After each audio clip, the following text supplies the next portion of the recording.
Dos continentes, dos hemisferios, dos profesionales unidos por una misma pasión, la jardinería. Bienvenidas, bienvenidos a un nuevo episodio del podcast de Jardinería y Paisajismo, el espacio en donde encontrarás conceptos, técnicas, estrategias y noticias del mundo de las plantas para que puedas tener tu jardín más lindo cada día. Hoy vamos a continuar con la multiplicación de las coníferas, en especial vamos a hablar de los injertos. Pero antes de ello, bienvenido Fernando, qué placer que estés de nuevo por aquí en el podcast. ¿Qué tal, Claudio? El placer es mío. ¿Cómo estás? ¿Cómo te encuentras? ¿Cómo van las cosas? ¿Qué te parece esto de que hayan inventado el mundo con dos hemisferios?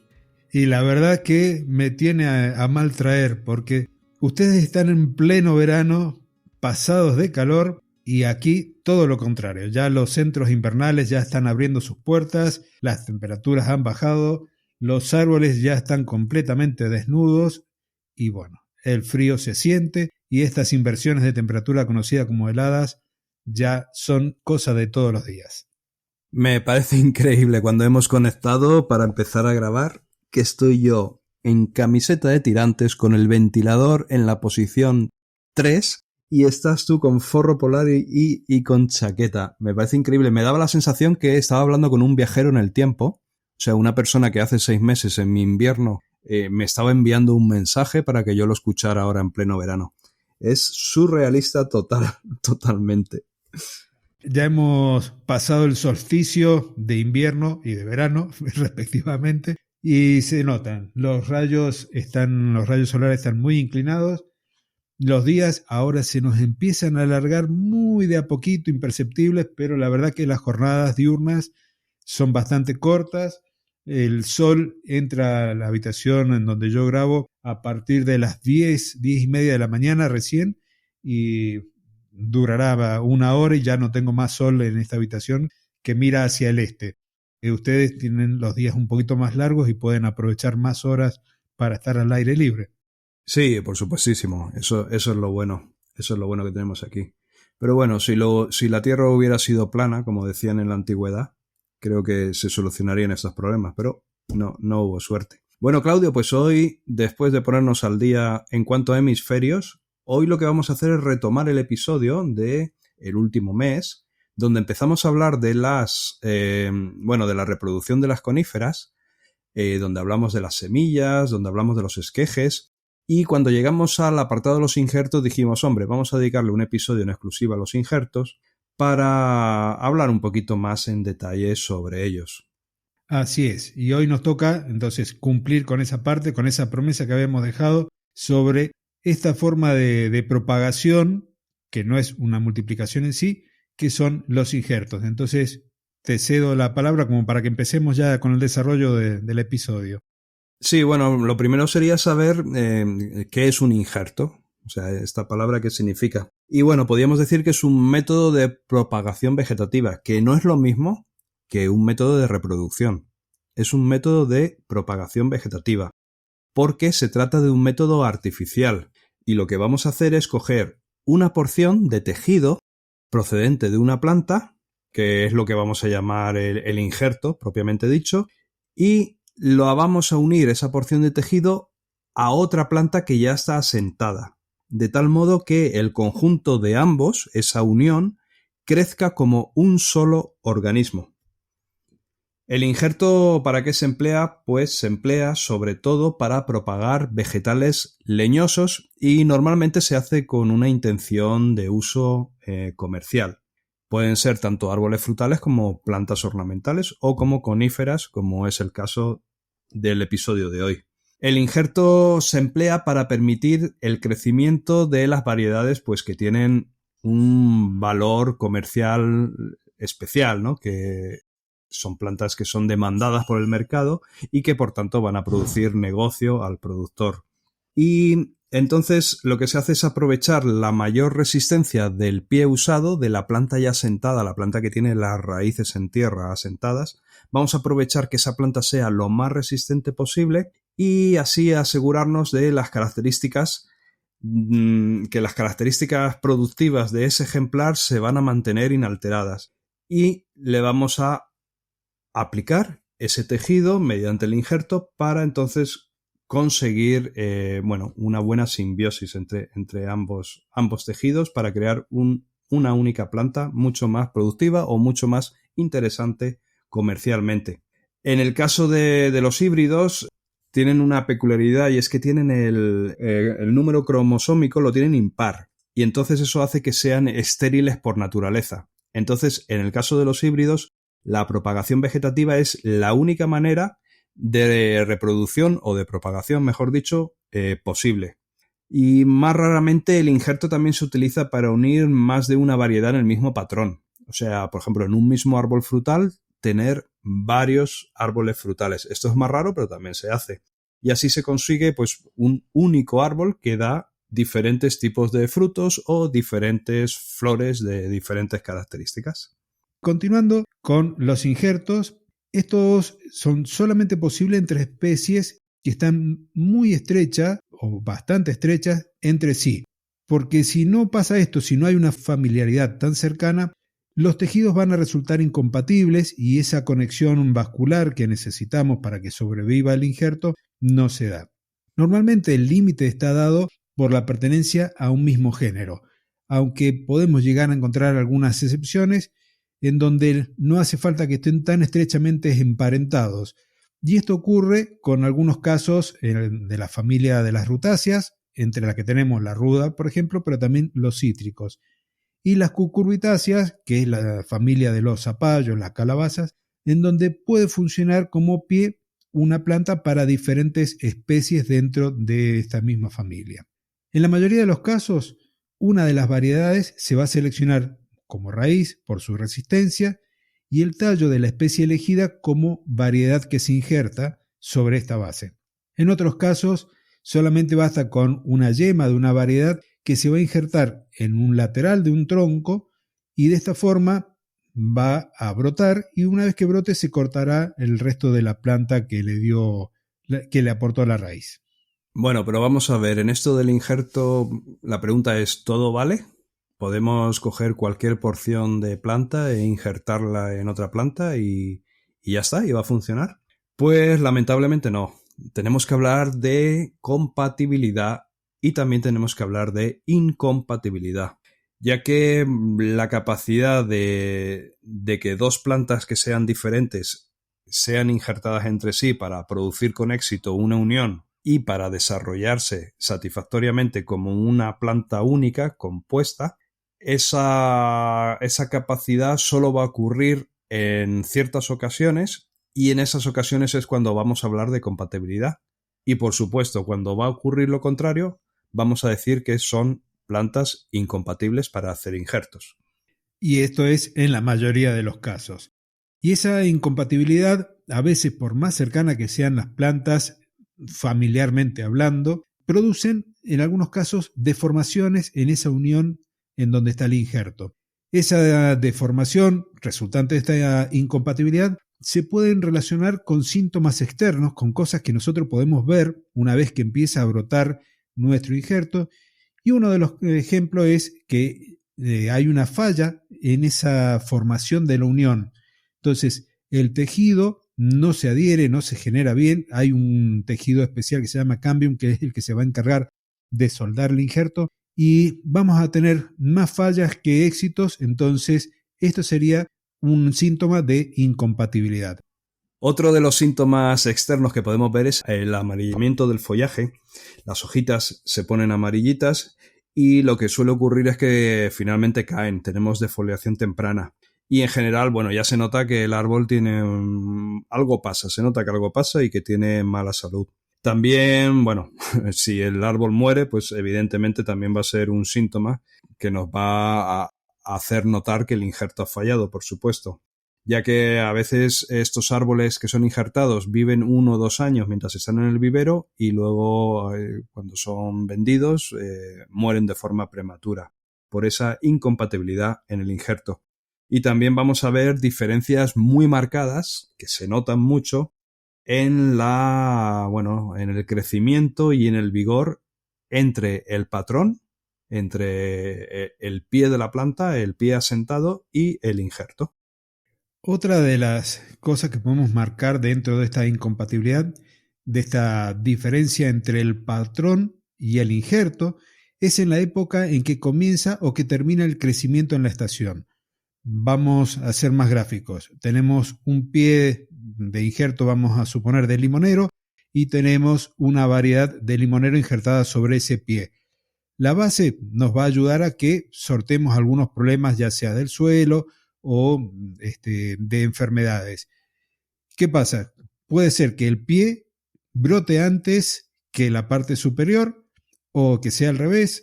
En este caso estamos hablando de una planta de follaje perenne, pero cuando hablamos de frutales, de pepita o de carozo, esta diferencia hace que o el pie o la parte superior brote de forma diferencial respecto al otro o pierda las hojas en momentos distintos. Esa es una de las cosas que podemos nosotros encontrar en esta incompatibilidad. Y la otra es el desarrollo excesivo en la unión del injerto, ya sea para arriba o por debajo. Si el pie crece mucho más que el injerto, vamos a tener lo que se llama cuello de botella, que parece una botella de vino de 3/4 en donde la parte superior es más delgada, o puede ser exactamente al revés, como si fuese una botella boca abajo en donde el injerto crece mucho más. Y esto es una indicación entonces clara de incompatibilidad que después va a terminar con la ruptura del árbol en el punto de unión. Y en particular cuando ya ha estado llevando algunos años de crecimiento, y esa ruptura va a ser completa, o sea, se pierde totalmente la parte del injerto. Como la incompatibilidad es, digamos, un poquito como lo más importante, lo más importante en los injertos, porque es cuando falla el injerto y es lo que nos preocupa. Fíjate que de compatibilidad no estamos hablando todavía. Entonces, se tiende a decir que hay diferentes tipos de incompatibilidad, o sea, se intenta encasillar la incompatibilidad en diferentes grupos o tipos, donde uno es la incompatibilidad localizada, el segundo sería la incompatibilidad translocada y en tercer lugar sería la incompatibilidad de origen viral. Pues bueno, en lo que respecta a la primera, a la incompatibilidad localizada, aquí lo que se incluyen son esas combinaciones de tejidos en las cuales las reacciones de incompatibilidad aparentemente dependen del contacto mismo entre los tejidos, entre el patrón y el injerto. Y usando un patrón intermedio se puede llegar a superar estas manifestaciones de incompatibilidad localizada. Y hablando de eso, pasamos a la traslocada. Y aquí se incluyen los casos en donde la condición incompatible ya no se puede solucionar por un injerto intermedio. Y para explicar esto es cuando nosotros tenemos que la planta que nos interesa, vamos a llamarla con la letra A, no es compatible con el pie de injerto, que le vamos a nombrar con letra B, no hay una compatibilidad directa, se utiliza una porción de otra planta de las mismas especies como comodín, que tenga compatibilidad por un lado con el pie de injerto y por el otro lado con el injerto. Y esto es el injerto intermedio. Entonces nos quedaría la secuencia ACB, es decir, la parte que nos interesa, el injerto intermedio que sería nuestro comodín para que se pueda unir con la base o con la raíz. Hay ocasiones en donde este injerto intermedio tampoco es suficiente para hacer que toda la planta crezca en armonía. Y se va a reconocer, lo vamos a ver, porque se forma una zona muerta, necrótida, en la corteza, porque se degenera la parte del floema, los haces vasculares floemáticos. Y la tercera forma o la tercera posibilidad que tenemos de clasificar las incompatibilidades es aquella que tiene origen viral. Y aquí se manifiesta porque se mueren muchísimas plantas en vivero por un ataque de virus. Bueno, y ahora pasamos a lo que sería la realización de los injertos en coníferas propiamente dichos. Al igual que sucede con otras plantas, las coníferas igualmente tienen el injertado, o cuando hablamos de injertado, lo que queremos hacer es unir una púa de la planta que se desea propagar, la que queremos obtener, a un portainjerto. Vamos, lo que llevamos hablando desde el inicio del episodio. Y este método se utiliza cuando, por ejemplo, no hay semillas disponibles de esa planta que nosotros queremos propagar. Esto ocurre, por ejemplo, con los cultivares. o estas semillas son inapropiadas, no van a tener éxito. Y también es muy interesante utilizar los injertos pues, en el caso de las coníferas que son muy difíciles de enraizar o cuyo desarrollo a partir de esquejes va a ser, o ya sabemos que va a ser, demasiado pobre. Como por ejemplo esto le ocurre a la picea del Colorado, la preciosa Pygea pungens. En este tipo de injertos, la principal tarea del patrón va a ser la de proporcionar las raíces. Esto es fundamental, más que lo que podríamos pensar como función de controlar el desarrollo de la corona, como puede ocurrir en el caso de los frutales.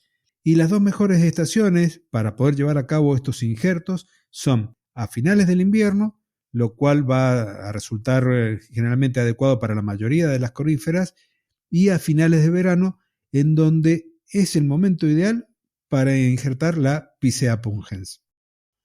¿Y cómo hacemos para hacer la elección del portainjerto y de la púa? O sea, de los dos elementos que intervienen en el injerto. Pues hablando del portainjerto, lo normal es que sea una planta más o menos de unos 2 años.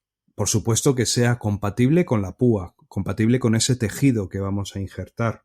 De hecho, lo mejor es utilizar siempre un ejemplar lo más cercano posible a la púa que queremos propagar. Existe la opción a veces de injertar géneros diferentes.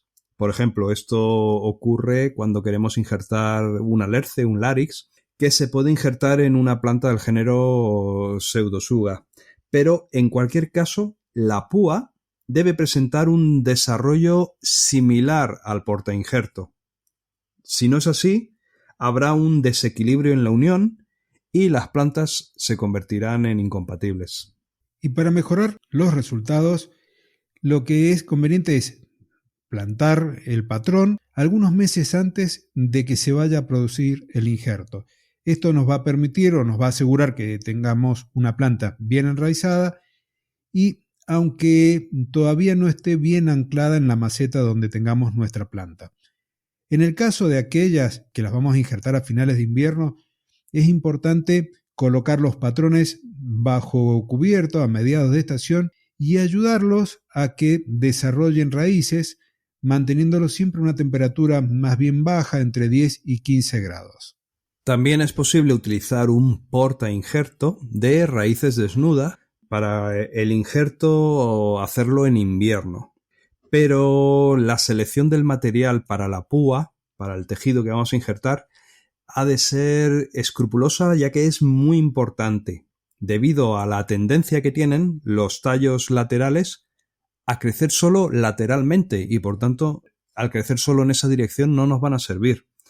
Deberíamos coger de la corona externa superior vástagos que veamos que sean vástagos guía, que por supuesto estén sanos, que tengan entre 8 y 15 centímetros de longitud y que sean de esa estación en curso o en algunos casos también puede ser de la estación anterior. Los vástagos que son más delgados, de cipreses o de pinos, también suelen funcionar bastante bien. Para realizar el injerto en invierno hay que recoger las púas de las coníferas en pleno periodo de latencia, esto es, entre principios y mediados de invierno. Y luego las tenemos que almacenar en bolsas de plástico, en la heladera, en un frigorífico, para evitar que se deshidraten y para conservarlas a una temperatura que esté alrededor o levemente por debajo de los 4 grados centígrados. En cambio, si queremos injertar en verano, vamos a recoger las púas por la mañana, las guardaremos en una bolsa plástica o en algún otro recipiente a la sombra para que no pierdan la humedad y luego podamos usarlas en nuestro injerto. Vale, y si ya pasamos al proceso de injertar, ¿cómo se injerta una conífera? Pues la técnica más utilizada es la que se llama la del injerto de empalme lateral externo. Es bastante famosa, empalme lateral externo, y antes de llevarla a cabo lo que tenemos que hacer es comprobar que el diámetro tanto del portainjerto como de la púa sean similares. Hay que eliminar los brotes laterales, hay que pinzar las acículas de la base del patrón, pero sin extraerlas, de modo que así consigamos que la savia se dirija hacia arriba y entonces favorezca la cicatrización del injerto. Debemos cortar un fragmento de madera del patrón lo más cerca posible de la base, de forma que se pueda injertar la púa, y debemos eliminar las hojas de la parte inferior del tallo de esta, recortando su forma para que encaje con el patrón. No tenemos que cortar hasta el cambio, ya que ello va a afectar la capacidad del patrón para formar la callosidad y para que el injerto tenga éxito. Es imprescindible que el cambium, que es una capa delgada de células regenerativas, normalmente de color verde, que queda justo por debajo de la corteza, produzca esa unión entre el patrón y la púa para que coincida todo y sea un éxito. Pero ¿qué pasa si al hacer el corte en el patrón lo hacemos un poquito más ancho del tamaño que tiene la púa? En ese caso lo que tenemos que hacer es alinear la púa para que solo por un lado los cambiums sí que coincidan, teniendo en cuenta que el grosor de la corteza podría ser diferente. De esta forma, si lo hacemos así, que solo por un lado coinciden los cambiums, subsanaremos el error y pues, se creará una mejor unión.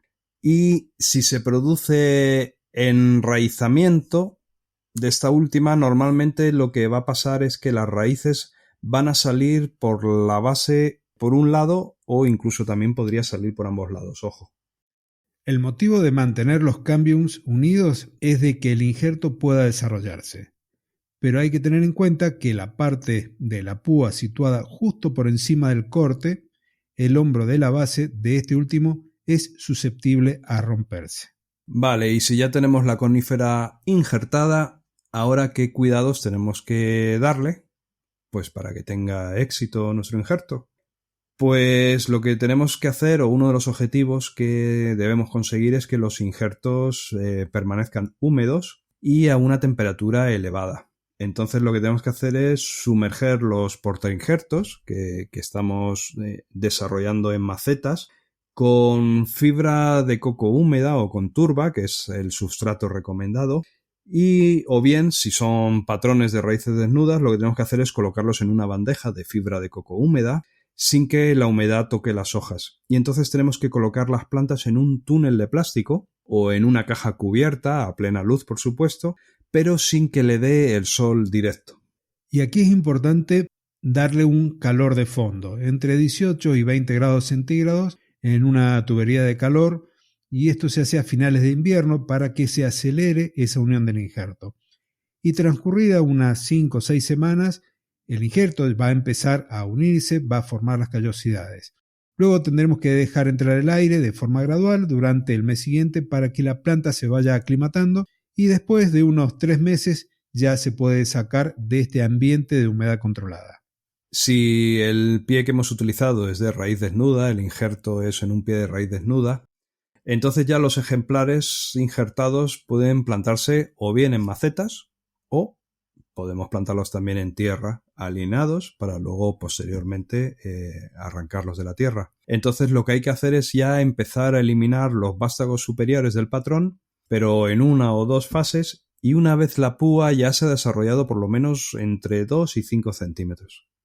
Y en el caso fundamental o en el caso del Abies y otras coníferas de este tipo, el patrón va a haber que irlo podando poco a poco, pinzando los nuevos brotes hasta que la púa se haya desarrollado lo suficiente. Esto va a ocurrir a lo largo de un año más o menos, y entonces el follaje del portainjerto va a resultar esencial para alimentar las raíces y dirigir la savia hacia donde está el injerto. Entonces, una vez que éste haya aprendido y se haya desarrollado, ya podemos ir eliminando por completo todos los brotes de la parte basal de la planta, es decir, del patrón. Y con esto ya hemos hablado, ya hemos terminado el tema de propagación vegetativa con injerto. No sé si querés aportar algo más, Fernando, producto de tu experiencia, si has tenido problemas con plantas injertadas en los jardines, porque ya estamos llegando al final del episodio.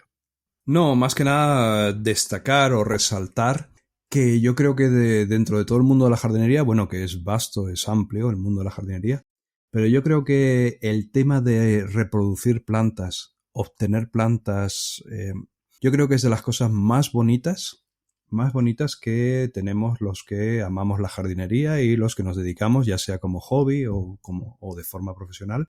Porque no lo sé, pero es precioso obtener plantas de semillas, obtener plantas a través de esquejes, de injertos.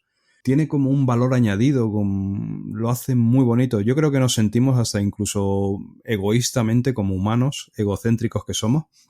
Nos sentimos como creadores de vida, como creadores de naturaleza, que en realidad no creamos nada, simplemente estamos interviniendo o modificando el desarrollo natural en el tiempo de este tipo de reproducciones. Pero simplemente eso, esta reflexión es de las cosas más bonitas.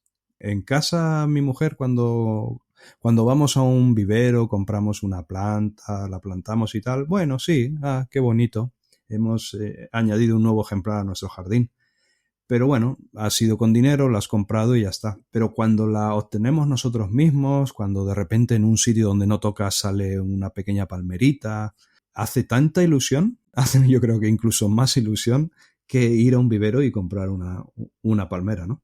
Es así, nosotros lo disfrutamos en casa básicamente con el ciclo de la huerta que tenemos.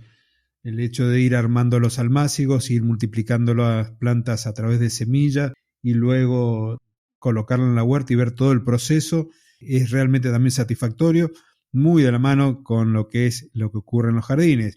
Así es como uno tiene esas satisfacciones tan grandes al momento de poder multiplicar cualquiera de las plantas que tenemos y que ésta crece. También tenemos esa tristeza cuando una mascota la rompe accidentalmente o se seca por alguna cuestión. La pérdida de esa planta también se siente mucho más que una que compró en vivero, y eso que sigue siendo igualmente una planta.